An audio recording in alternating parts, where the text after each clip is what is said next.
Olá, seja muito bem-vinda, seja muito bem-vindo ao Profissão em Pauta, uma iniciativa do CREFIT 19 para dar visibilidade à fisioterapia e essa discussão na saúde. Nós estamos aqui hoje com duas especialistas em fisioterapia e saúde da mulher e hoje nós vamos discutir essa área tão importante nos 3 níveis de atenção à saúde. Doutora Maiane Carvalho é fisioterapeuta, especialista em saúde da mulher, Abrafismo Cofito, é mestranda em movimento humano e reabilitação pela Univangélica, pós-graduada em gerontologia e fisioterapia pélvica, é docente desde 2022, mentora e palestrante. Na prática clínica, atua com reabilitação perineal na cidade de Goiânia. A doutora Patrícia Leite é especialista em fisioterapia na saúde da mulher, Abrafismo Cofito, doutora pela Universidade Federal de Goiás e mestre pela PUC, graduada em fisioterapia pela Universidade Estadual de Goiás, é docente na PUC Goiás desde 2002 e atua na docência em pós-graduação e mentorias. Na prática clínica, realiza atendimentos em saúde da mulher e do homem. Então vamos começar, doutora Patrícia. Então, para iniciar a nossa conversa, eu gostaria que você definisse, de forma que todas as pessoas conseguissem compreender, o que seria fisioterapia na saúde da mulher. Então, quando a gente fala fisioterapia na saúde da mulher, às vezes a pessoa só pensa em assoalho pélvico, né? Mas essa especialidade, ela atua de uma forma integral, né? Relacionando desde a infância até o envelhecimento. E apesar de chamar saúde da mulher, ela também, a gente cuida da saúde do homem relacionada às disfunções miccionais e disfunções sexuais e fecais também. Então, a saúde da mulher é uma especialidade ampla, né? E que foca no bem-estar dessa mulher, desse homem, de uma forma integral. Perfeito. E quais seriam os principais campos de atuação dessa especialidade? Bom, a gente pode atuar tanto em disfunções miccionais, disfunções fecais, tanto feminina quanto masculina e infantil. A gente trabalha com a gestação, parto, pós-parto. A gente trabalha com a parte de oncologia mamária. Normalmente, aí algumas profissionais trabalham com oncologia ginecológica, mas o que tem dentro da especialidade é mamária. A parte de sexualidade, né, hoje é uma área muito ampla, muito legal da saúde da mulher. A gente trabalha com as disfunções sexuais femininas e masculinas e no climatério, que acaba envolvendo tudo, né? Então, essa fase do envelhecimento feminino, na climatério, menopausa, que traz tantas alterações, a gente acaba atuando também. Doutora, me parece que a saúde da mulher ela transversaliza diversas alterações dentro desse espectro de atuação que é a fisioterapia. Nesse mês, a gente tem um período de conscientização focado na incontinência urinária. Pensando nisso, como que a fisioterapia na saúde da mulher, de forma muito específica, ela atua na prevenção ou no tratamento das incontinências urinárias? A gente sempre costuma falar assim, perder xixi é comum, mas não é normal. Então, a gente encontra ainda muita gente que acha que perder xixi é uma coisa normal. Então, às vezes, no consultório, a pessoa fala assim, você tem escape? Ela falou assim, não, só tive quando grávida, mas isso é normal. Não, não é normal. Não, eu tenho escape quando a bexiga está cheia. Não, isso não é normal. Então, a fisioterapia atua tanto na questão da educação, da informação, quanto do tratamento, tanto o tratamento ali focal e integral também. Então, existe tratamento para incontinência urinária, existe tratamento baseado em evidência, né? Então, o tratamento para incontinência urinária não é só apertar e soltar, como a gente vê na internet, nas redes, e aí pela pessoa leiga, né? Então, existem vários recursos, a gente precisa atender de uma forma muito individualizada também, né? Para poder saber o porquê desse escape, porque também tem vários motivos, inclusive tem um aspecto também emocional, né? Mas existe a questão física também. Então, especialidade altamente importante para autonomia, funcionalidade e atenção integral à saúde da mulher, e uma coisa muito importante que a doutora Patrícia falou, e do homem. Doutora Maiane, fala para nós, em relação à prática clínica, quais são as demandas mais frequentes que chegam hoje nos serviços de fisioterapia em saúde da mulher? Como a Patrícia já está falando da incontinência, né? A principal causa que chega é a incontinência urinária. E eu vou abordar também a parte da saúde masculina, porque a maioria dos homens buscam a gente também pela incontinência, principalmente pós-prostatectomia, ou quando também tem alguma lesão ali no trato urinário inferior, mas a demanda maior é de incontinência urinária.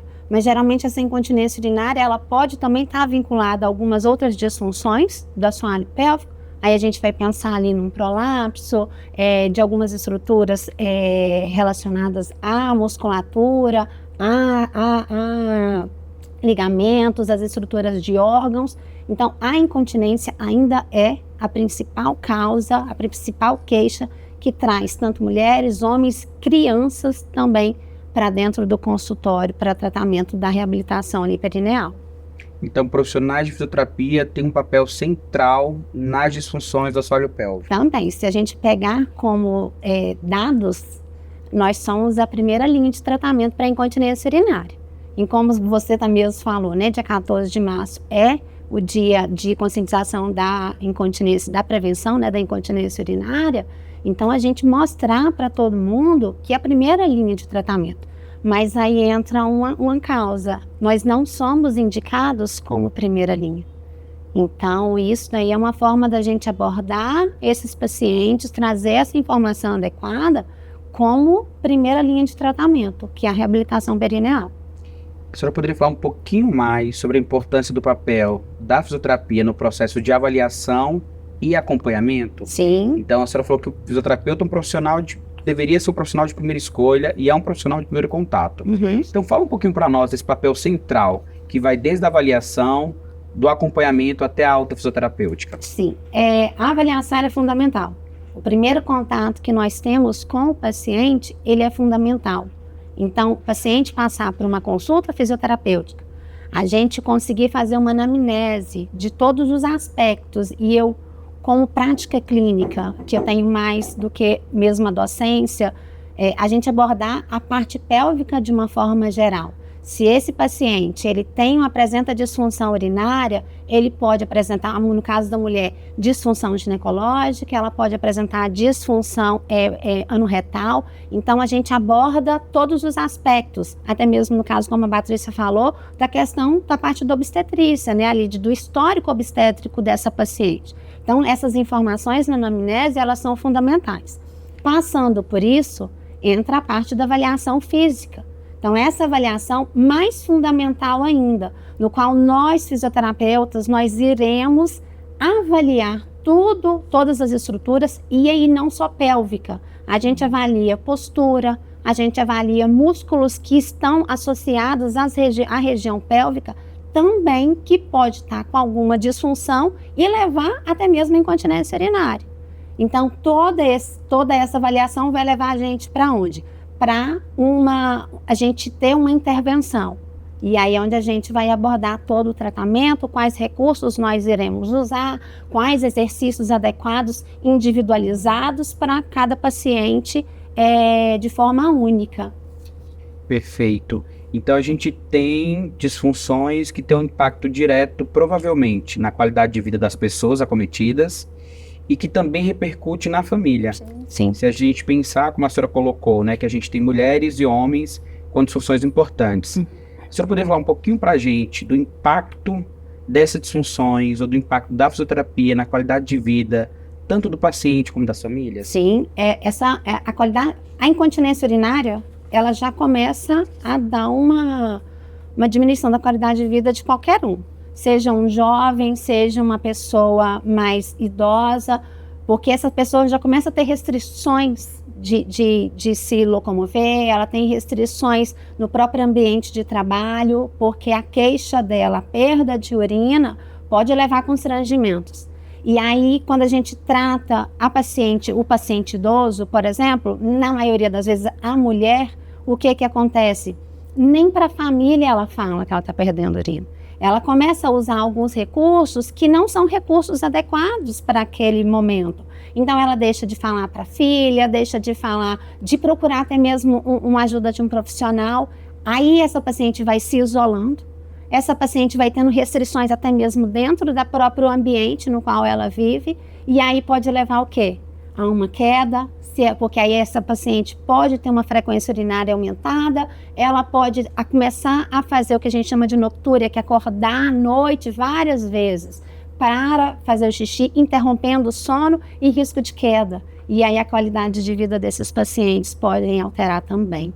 E a retomada disso vem com o tratamento fisioterapêutico? Também vem com tratamento fisioterapêutico, com essa reabilitação perineal também. Vale reforçar, como falou a doutora Maiane e a doutora Patrícia, a perda de urina não é normal. Então, perder urina, apesar de ser algo frequente na vida de mulheres e homens, não pode ser um sinal, não pode ser uma evidência que a sua saúde está nas melhores condições. Doutora Patrícia, pensando em equipe multiprofissional, pensando na atuação, no diálogo com outros profissionais, como a fisioterapia na saúde da mulher, ela integra, né, o debate no cuidado integral às pessoas? Então, quando a gente está falando de saúde da mulher, ou quando a gente está falando de SUS, a gente está falando de integralidade, né? Então, a gente não consegue dissociar ali uma pelve de um profissional fisioterapeuta de outros profissionais, né? Então, a função é um determinante de saúde. Então, se a função não é adequada, isso vai trazer prejuízo. Então, a gente entende que trabalhar com pelve é trabalhar com todo, né? E, infelizmente, a gente tem uma grande dificuldade ainda dentro do SUS, né? Porque existe um problema estrutural e cultural, porque estrutural não tem muita vaga para saúde da mulher, né? Uma especialidade ainda com poucas vagas, e cultural porque acha que não existe prevenção, né? Então, dentro dessa integralidade, a prevenção deveria ser o primeiro passo, porque o que a gente encontra muito, doutor Felipe, é assim, o desconhecimento, né? Então, eu acho que a gente precisava informar mais as mulheres, né? De uma forma geral. Pensando em SUS, a gente pensa muito que a porta de entrada é a atenção primária. Então, a senhora considera que é um desafio ainda a inserção do profissional especialista em fisioterapia da mulher na atenção primária? A senhora considera? Sim, considero dificílimo. Justamente por isso, por uma questão de ter poucas vagas e pouco conhecimento da especialidade. Porque dentro da atenção primária, a gente pode fazer um trabalho belíssimo de informação, de educação em saúde. Informação, saúde sexual, né? Tudo isso não é uma coisa somente, não é um aspecto somente da fisioterapia. Então, quando a gente informa, quando a gente educa, a gente trabalha vários outros, a gente trabalhou vários outros itens, como afetividade, função, bem-estar, prazer e até felicidade, né? Então, a atenção primária deveria ser mesmo lá o comecinho, né, de todo o aspecto relacionado à fisioterapia na saúde da mulher, porque a gente encontra ainda mulheres que chegam no consultório sem ter a mínima noção de nada. A gente pode atuar desde lá numa adolescente que tem cólica menstrual patológica, né? Uma cólica menstrual difícil, até na idosa que está lá na fase do envelhecimento. Então, dá para a gente atuar de forma completa lá na atenção primária tranquilamente, né? Então, já na atenção primária já seria uma coisa, seria fantástico, né? A gente poder, provavelmente, se a gente atuasse de uma forma adequada na atenção primária, eu acho que lá a gente teria menos paciente no consultório. De forma preventiva, né? Preventiva. A senhora colocou como uma barreira, um desafio, a questão cultural. A senhora conseguiria mencionar outras barreiras que a gente tem na atenção primária para a inserção da especialidade, como para romper uma demanda reprimida, que é do paciente ou da paciente, também demandar isso do serviço? A senhora consegue encontrar outras barreiras, além da barreira cultural? Eu acho que é a desinformação. É o desconhecimento que a fisioterapia na saúde da mulher atua preventivamente. Desconhecimento da especialidade. Especialidade é altamente importante. E eu falo, doutor Felipe, porque assim, até dos próprios colegas. Então, os colegas acham que saúde da mulher não é saúde da mulher. Só quem pode trabalhar com saúde da mulher é saúde da mulher. E como a Maiane falou, tem, por exemplo, paciente que pode ter uma lesão sacral, tem relação com a saúde da mulher. Um paciente que tem um problema no quadril pode ter relação. Então, fica lá na ortopedia, tratando, sem esse trabalho conjunto. Então, às vezes, fica tratando lá, e assim, não vai melhorar. Porque a causa está lá na saúde da mulher. Tem alguma coisa lá na pelve, né, no assoalho pélvico, que vai poder, que está prendendo isso, que está não conseguindo reabilitar essa paciente de uma forma geral. Então, tem muito preconceito, né? Tem muita dificuldade, tem muito tabu, né? Então, a gente encontra dentro mesmo da fisioterapia entre os colegas, essa é uma dificuldade tremenda de indicação, né? Então, eu até falo assim, você não precisa trabalhar com saúde da mulher, mas você vai trabalhar com mulher. E saber indicar. E tem que saber indicar, né? Então, para além de conversar com outras profissões, a gente precisa investir muito no diálogo interprofissional na fisioterapia, interespecialidades na fisioterapia. A gente não tem dúvidas, né, sobretudo a partir dessa conversa, que a fisioterapia na saúde da mulher, ela consegue trabalhar nos 3 níveis de atenção à saúde, no cuidado integral à saúde de homens e mulheres. Então, a gente está falando de uma especialidade altamente relevante para a saúde da população. Doutora Maiane, e agora eu acho que é muito importante usar esse espaço para a gente falar acerca dos mitos que cercam essa especialidade. Então, quais são os principais mitos em fisioterapia na saúde da mulher? Bastante, muitos, principalmente com desinformação. Eu vou começar a falar um pouquinho justamente pela desinformação. E como a gente tem rede social hoje envolvida, é o que mais chega, principalmente para as pacientes, essa questão de muito tabu em cima da fisioterapia pélvica. Da fisioterapia na área da saúde da mulher. E principalmente porque a primeira coisa que já vem é que essa área atua como pompoarismo. E a gente tem que desvincular isso. Fisioterapia na área da saúde da mulher, como eu gosto de chamar reabilitação perineal, não tem nada a ver com o pompoarismo. A gente trabalha com reabilitação. Pompoarismo é outra coisa. Outro aspecto também seria o tratamento da incontinência urinária com o Pilates. A gente sabe que o Pilates é uma área muito importante para o exercício, para a postura, para a ativação de um grupo muscular, que esse grupo muscular está envolvido com o assoalho pélvico, mas não é uma área que trata a incontinência urinária, não é uma área que reabilita assoalho pélvico. Então, a gente desvincular tudo isso, todas essas informações do pompoarismo, desvincular do Pilates, a gente vai entender que o caminho certo é a reabilitação perineal. Fora muitos tabus que tem em cima da área. O paciente chegar até nós para fazer a reabilitação perineal, ele já vem cheio de muitos nãos pra gente, né? Até a gente abordar ele na consulta, na intervenção que nós iremos realizar, na avaliação, porque, querendo ou não, é muito íntima. Então, a gente tem que quebrar todos esses tabus, todas essas desinformações, vamos dizer assim, para esse paciente vir mais tranquilo para fazer essa reabilitação. E muitas vezes, já interrompendo, o paciente vem, às vezes, do ginecologista que nunca fez um exame desse. Isso, né? não. Nunca, não sabe, assim, o médico não consegue fazer uma avaliação pélvica, de assoalho pélvico, não, a gente faz. Não faz. Né? E uma coisa que é bem legal também, né, Maiane, quando a gente vai avaliar o paciente, até chegar no exame físico, a gente explicou passo a passo o que vai acontecer, que estrutura, o que não é estrutura. Então, a gente dá uma aula primeiro teórica, para depois falar assim, olha, agora nós vamos para a parte de exame físico. Tudo ok? Mas ele já vai sabendo tudo que vai acontecer. Essa questão que você falou do profissional, do ginecologista, por exemplo, já peguei várias vezes pacientes que a médica fala assim, assiste um videozinho no YouTube que você aprende a fazer o exercício. E outro mito, além disso, é o tal do que o assoalho pélvico só faz prende e solta. E o assoalho pélvico é um grupo muscular, como qualquer outro, que a gente consegue desenvolver a função dele com vários aspectos de ativação dessa musculatura.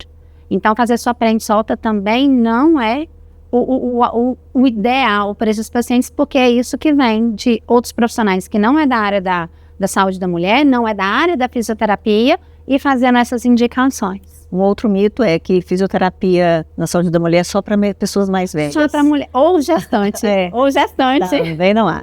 Hoje a gente vem encontrando muitas mulheres novas no consultório por exercício físico mal feito, ou de alto impacto, ou de alto impacto, que aí que tem uma sobrecarga grande no assoalho pélvico. Então, no consultório está comum, assim, mulheres de 30, de 35, de 40, corredoras, né, as meninas do CrossFit. Então, e é por falta de conhecimento de assoalho pélvico. E a outra, rapidinho, o primeiro profissional que esses pacientes, geralmente é um profissional da área da medicina, né? É um médico. E eu acho que até mesmo a informação que temos que levar também para esses profissionais. Demonstrar a importância da área da saúde da mulher, da reabilitação perineal, porque esse paciente procura primeiro esses profissionais e não a gente. Lógico que hoje com a intervenção da internet, das redes sociais, a busca está meio que mudando, mas ainda assim. Existe essa dificuldade dos pacientes entenderem que nós somos profissionais de primeiro contato. A gente não precisa do médico. Se tiver, ótimo, né? E aqui em Goiás, Goiânia, a gente ainda tem uma certa dificuldade ainda com a classe médica. Então, às vezes eles não indicam, às vezes eles falam, não, a ação é a medicação, ou então manda fazer um videozinho do YouTube. Então, e aí eles não entendem que nós não somos concorrentes, nós não somos concorrentes de médicos. Então, deveria ter uma atuação ali multiprofissional, né? Que seria, quem sai ganhando é só o paciente, né? Então, diminui gasto, né? A fisioterapia é uma coisa de baixo custo quando comparado a uma cirurgia, né? Efetividade é muito o custo-benefício é muito bom, né? E aí a gente ainda tem essas dificuldades. Nesse primeiro momento, né, a gente viu que a desinformação parece que é uma grande barreira na área, sim, né? Como toda a área da saúde, como toda especialidade na fisioterapia, a desinformação, as famosas fake news, tem atrapalhado, né, o desenvolvimento das especialidades como um todo. Eu até pedi para a doutora Patrícia acrescentar, ela acrescentou, mas eu até citaria, enquanto não especialista, tem uma história de uma cadeira que vibra. Essa vocês não falaram, é a minha. Então é o meu mito preferido é a cadeira que vibra. É a cadeira eletromagnética. É a cadeira eletromagnética, de ondas. Mas além dela, eu vou entrar com outro, que apesar de ter uma boa função, mas eu vou deixar bem claro, se você pegar por embasamento científico, ela ainda não se você vê até mesmo no próprio recurso dela, ela ainda não está liberada para uso clínico, que é o uso do laser. Quando você faz o uso do laser, ele é um recurso para uso de mucosa e não para músculo. Mas o que é vendido é que é para músculo. Hoje entrou até com outro que é o ultrassom microfocado, que a ativação vai gerar uma função muito, vamos dizer, espetacular desse músculo, que você não precisa fazer nada de reabilitação perineal. E aí entra a gente com o que a gente tem de embasamento científico da fisioterapia, da reabilitação perineal, que a gente tem, nem tanto que nós somos a primeira linha de tratamento para muitas outras áreas, não só para incontinência. Enquanto fisioterapeutas, a gente consegue permear muito bem, né, no que diz respeito ao uso, indicação ou contraindicação de agentes físicos, como a boa indicação e a contraindicação, inclusive, de recursos mais passivos ou ativos, como cinesterapia e assim por diante. Para além da desinformação, quais são as outras barreiras no que diz respeito à implementação de serviços, né, a continuidade de serviço de fisioterapia em saúde da mulher? Eu acho que a barreira maior hoje eu acho que até a Patrícia chegou a comentar, acho que é autonomia. Entra com essa questão da nossa autonomia, nós, querendo ou não, somos o profissional de primeiro contato, mas ainda isso a gente tem que levar de uma forma geral para a população, de uma forma geral, e autonomia no que devemos fazer. Quantas vezes já chegaram pacientes no meu consultório com uma folhinha de papel com prescrição de todos os procedimentos, com parâmetros da parte da eletroterapia, da fototerapia, dos recursos que eu vou usar, tempo de exercício, tempo de tratamento para paciente. Então, essa autonomia profissional, eu acho que a gente tem que batalhar, trabalhar muito em cima dela. E eu acho também que existe assim, a barreira de planos de saúde. A fisioterapia a pélvica, a uroginecológica, ela é uma sessão cara, né? Então, assim, porque é tudo muito descartável, os equipamentos que a gente utiliza, eles são caros, os materiais que a gente utiliza dentro do consultório, a grande maioria são descartáveis, né? Então, isso aumenta muito o custo da sessão. E plano de saúde paga muito pouco. Eu acho que, de uma forma geral, para a fisioterapia como um todo, né? Então, assim, a gente tem essa dificuldade de acesso dos pacientes por planos de saúde.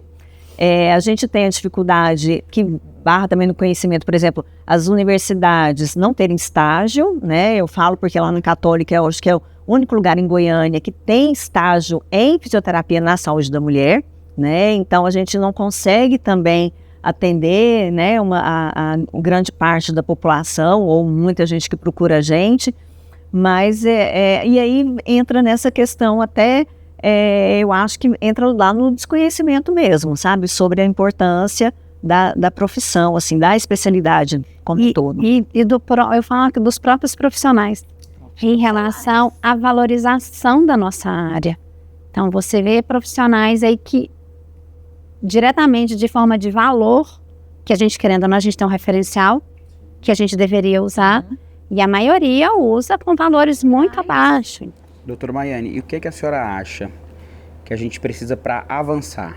Avançar em reconhecimento, avançar em autonomia, de forma resumida, de forma mais em síntese, quais seriam, assim, palavras que a senhora citaria que a gente conseguiria pensar no avanço da especialidade? Muita informação dentro da área, nas universidades, porque a gente implanta essa sementinha dentro da universidade, né?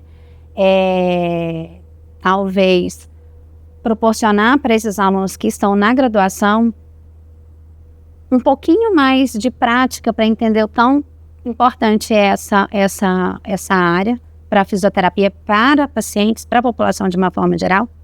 E também o aspecto da pesquisa. Levar esses profissionais a pesquisar mais. Se você for pesquisar, você vê que tem um amplo gama dessa área, da área da reabilitação perineal, na área da saúde da mulher. Mas levar cada vez mais pessoas a pesquisarem, mostrar a importância dessa área, mostrar a importância da reabilitação perineal nas disfunções pélvicas, nas disfunções, até mesmo quem atua ali na área da onco, na área da parte da onco, da mama. Então, trabalhar com isso, levando essas informações. E também mais centros de especialidades da área. Acho que aqui em Goiânia a gente só tem uma faculdade, né? Que acho que é só uma faculdade que tem, uma ou duas, que oferece o curso de especialização nessa área. Geralmente, quem quer fazer tem que sair do estado, é muito gasto, às vezes opta por outra área justamente por essa dificuldade, e até mesmo, eu acho que a gente já chegou até a conversar, trazer mais, espero que isso aconteça mais breve, cursos, encontros, quem sabe um congresso de fisioterapia na área da saúde da mulher, até mesmo levando informação para quem está aqui dentro. Quem sabe um congresso goiano, né? Quem sabe um Quem sabe um congresso gente, goiano. olha, é um sonho. Então, fica perceptível na fala de vocês duas, né, que o reconhecimento profissional ele vai perpassar diversos cenários aí, né? Desde o combate à desinformação, a melhorar a formação, desde a graduação, a melhorar a formação na especialidade, a ter mais opção de formação de especialista. E uma coisa que talvez os sistemas COFITO, CREFITOS, né, a gente está no CREFITO 19, tem incentivado, é a gente ter uma formação e a gente incentivar o colega a prestar a prova lá de especialista. Também a prova de né? especialista. A gente consegue garantir talvez aí uma segurança para a sociedade diferente. E daí pensando em formação, quero ouvir as duas. O que a gente precisa, do ponto de vista da formação, para a gente poder ter segurança para atuar numa área que tem tantos detalhes, do ponto de vista desde a formação mais básica, como a anatomia, a formação mais específica na fisioterapia, até mesmo do posicionamento ético, né? Vocês falaram de questões que permeiam uma necessidade de um profissional absolutamente ético e comprometido numa assistência muito específica. Eu costumo falar assim, que a área de fisioterapia na saúde da mulher não é para quem quer, é só para quem pode, né? Então é uma área assim, apaixonante, fantástica. Quem gosta de atuar com saúde da mulher, gosta de atuar, não faz por... eu vou trabalhar com saúde da mulher para depois ver alguma coisa. Mas eu acho assim que além das competências, né, da parte técnica, eu acho que é fundamental que o aluno entenda a mulher como mulher, o espaço da mulher, que vai além da fisioterapia, né?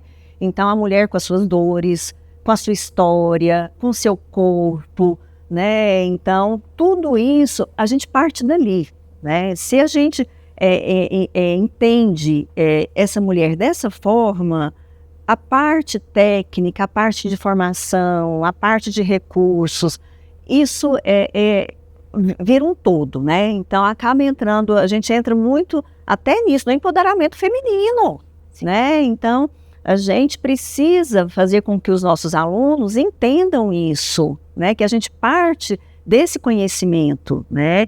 E aí a parte técnica é fundamental. A formação lá na graduação te dá até uma base para atender? Acho que sim, né? Porque a gente trabalha com função e a gente vive a nossa graduação toda no meio, né? Envolvendo em relação à função.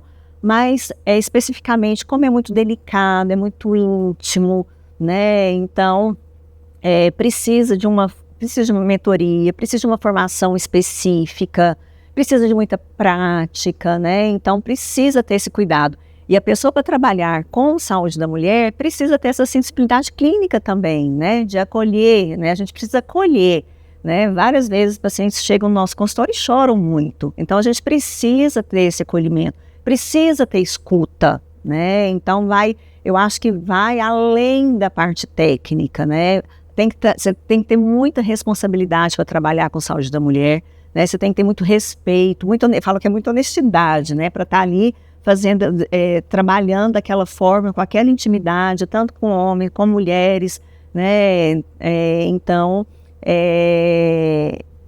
precisa muito, e é um aprendizado diário, né? Diário. Então, e a senhora? O que a senhora cita de fundamental na formação? Na formação, eu acho que buscar conhecimento é fundamental. O que a doutora Patrícia falou é de extrema importância. Primeiro, o paciente como escuta, né? A gente acolher esse paciente. Mas na questão da formação desses profissionais, eu sou docente da área de pós-graduação, então atuo diretamente com essa especialidade. E até mesmo, se você vê uma boa base, mas os alunos que saem ali, pela prática, você tem que ter esse acompanhamento. Então, a mentoria também, né? Acompanhar de perto esses pacientes. Eu gosto de falar que é uma área que é apaixonante, mas não é fácil. Porque muitas vezes, eu já atuo na área há 16 anos. Quantas vezes eu pensei em desistir? Mas você não desiste, então eu falo, não desistam, porque a gente lá na frente, a gente colhe os frutos. E mas é buscar conhecimento, buscar prática clínica, buscar quando você começar a atuar, trabalhar acolhendo esse paciente, trazendo o melhor para ele. Então, a base é conhecimento. Então, a prática clínica, ela vem com o tempo, né? Ela vem com a experiência que você vai tendo, mas buscar o conhecimento de uma forma geral. A doutora Patrícia traçou muito bem que as competências, ela passa muito pela uma formação altamente humanizada, né? Uma formação ética, uma formação respeitosa e uma formação também de observar e ouvir, né? Então, me parece que são características muito peculiares, né? Muito importantes. E, doutora Patrícia, a partir disso, como que a senhora considera, né, a importância da atualização científica, da formação continuada? O que a senhora pode nos trazer de informação a respeito disso? Então,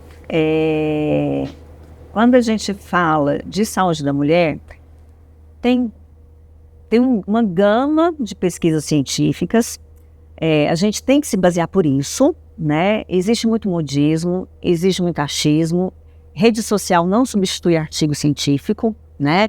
Então, a gente tem que lutar com isso também, né? Porque, às vezes, a informação vem pronta de tratamentos que não tem, não tem embasamento.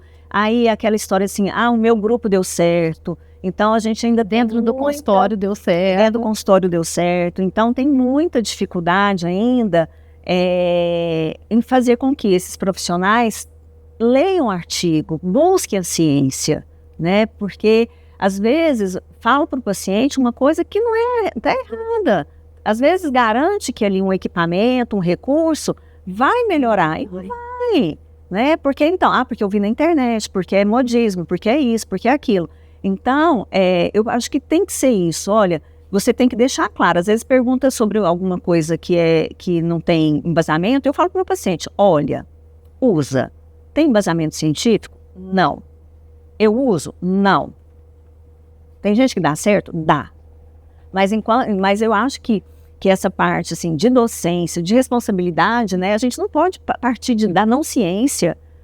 Tudo que a gente tem que fazer dentro do consultório e fora do consultório com o aluno é baseado em ciência, não tem jeito, né? Então, acho que isso aí é também uma coisa fundamental. Perfeito. Doutora Maiane, queria acrescentar?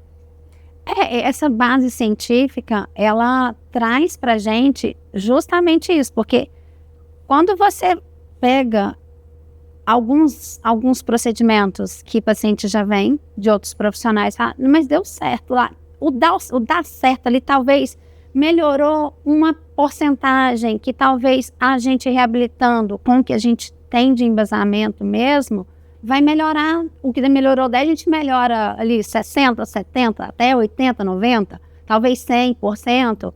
E esses aspectos de não usar o modismo, de trazer essas informações para o paciente, é o importante. Perfeito.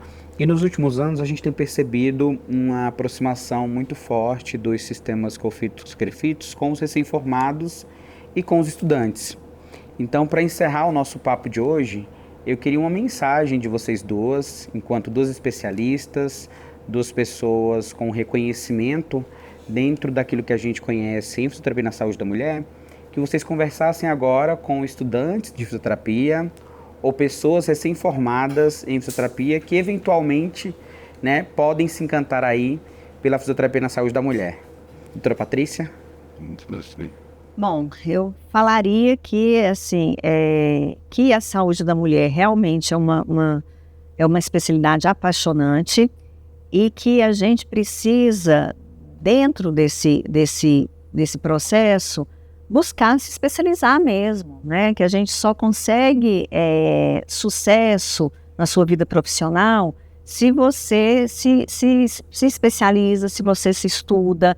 E aí, se você participa de uma associação, igual a gente tem a Brafisme, que é a Associação Brasileira de Fisioterapia na Saúde da Mulher, e que, infelizmente, a gente vai em congresso, tem uma pessoa de Goiânia, de Goiás, tem duas pessoas, né? Então, ou nenhuma.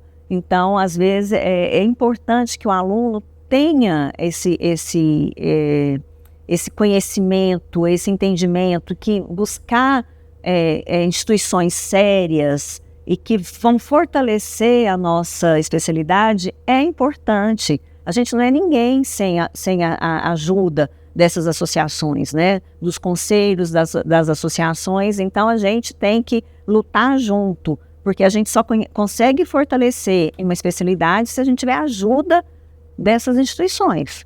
Muito bom, doutora Patrícia. Doutora Maiane, falaria... Eu concordo com ela, é super apaixonante e é uma área muito abrangente.